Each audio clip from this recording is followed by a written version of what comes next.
We all make mistakes. And when you move to another country, you're bound to make a few of them. So sit back and enjoy this video about our 7 biggest fails when we first moved to Denmark. Okay, so it may seem odd to ask someone in a foreign country with a non-English native language if it's okay to speak English, but this is one of the biggest fails I made when we first moved to Denmark. Before I moved to Denmark, I used Duolingo to learn some basic Danish phrases. One of them I learned how to pronounce was, "Do you speak English?" And I figured it would help me to navigate shopping experiences and other times. I'd go into a store or coffee shop in my early days here and I would ask employees, "Taler du engelsk?" to see if they'd be able to help me in English. But of course, they could help Derek in English. Danes learn English around grade 3, so asking a Danish person if they speak English is like asking an American if they know how to multiply. Thanks, Morgan Freeman. I learned this lesson quickly, and I now know that when someone greets me in Danish, I can save us both a lot of time by just replying in English. It's nice to speak Danish to Danes, but you'll be hard to understand, especially at first. Once you've mastered the language, and then you can kind of safely assume that they speak English and give it a shot speaking Danish. You can always go back to English if you need to, but especially when you're trying to conduct business, maybe there's a line behind you, just reply in English. It saves everybody. On the surface, Denmark and the US really aren't that different. They pretty well align economically, technologically, and most of my comforts of life in America were pretty easy to find and pick up here in Denmark. As a well-traveled person, I assumed that the culture shocks of living abroad just wouldn't hit me. But they did hit Mike, and no amount of Kentucky Fried Chicken could make him immune from culture shock. For me, the culture shocks really came in waves. First, there was a honeymoon phase where everything seemed new and exciting, but then suddenly I started feeling like I wasn't clicking into this new society, didn't know how to do the simplest things. I couldn't mail a package or even get a spare key made. These are little things that you take for granted, and suddenly it becomes overwhelming to research literally every single part of your day. But then, eventually things settled down, and now I love my life in Denmark. I just failed big time thinking that I wasn't the culture shock type. Oh, I am. Everybody is. Now, I'm a very social guy, and I like to go out and have some fun, especially for a social drink. As an extrovert, I do normally find it easy to strike up a conversation and even make friends in a setting like a pub or a bar. I figured that this skill would set me up well to move to Denmark and make some new friends pretty quickly. Early on, I hit the bars and I thought that I'd make some new friends there. But nobody really wanted to befriend Derek at a bar. To really make a friend in Denmark, you need to connect in an authentic way. A chat at a bar or a pub is one thing, but the typical Danish person avoids small talk, especially in Copenhagen. In Denmark, people go to bars or pubs with people that they already know, maybe a small group of friends. You don't see as much mingling as you would expect to find in an American bar or a British pub. It's just not the way that you make friends. So that was a big fail on my part.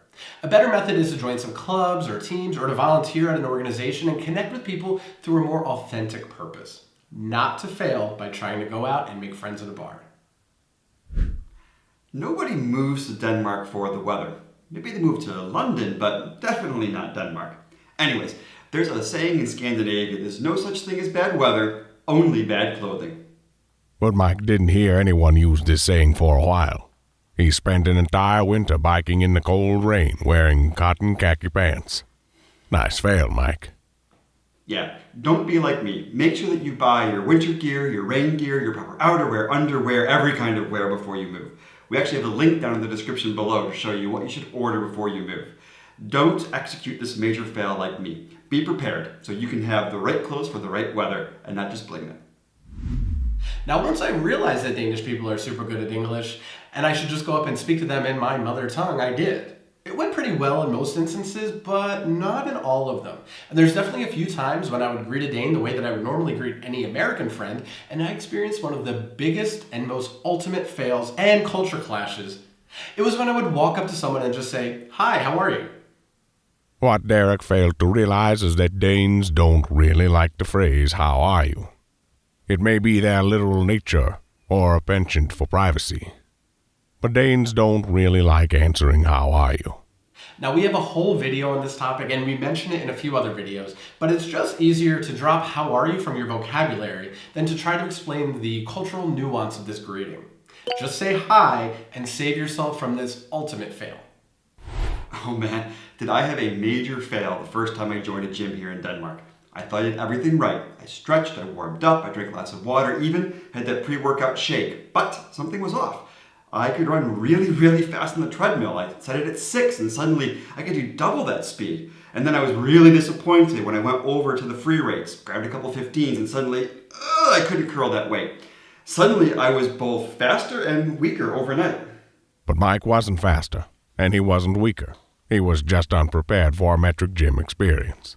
Things are a little different outside America, Mike. My initial confusion wore off, and after a few months I was finally getting used to working out in metric. But that first gym experience really confused me, and who knew that units of conversion could be a major fail? Now, one funny thing that our American mothers worried about when we moved to Denmark was what we would do for health insurance. Now, obviously, in a country with strong social welfare, we didn't have to worry about healthcare. But with no real reference, we were just assigned a doctor at random based on our address. We didn't have a great experience with our first doctor, but we just assumed that it would be a hassle to switch over to a new doctor.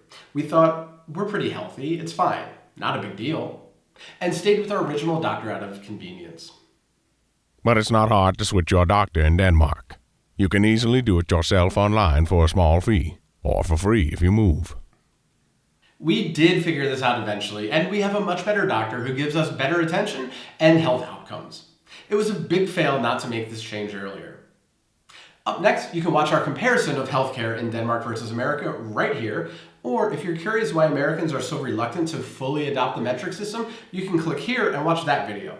Thanks for watching our biggest fails in Denmark. Bye guys.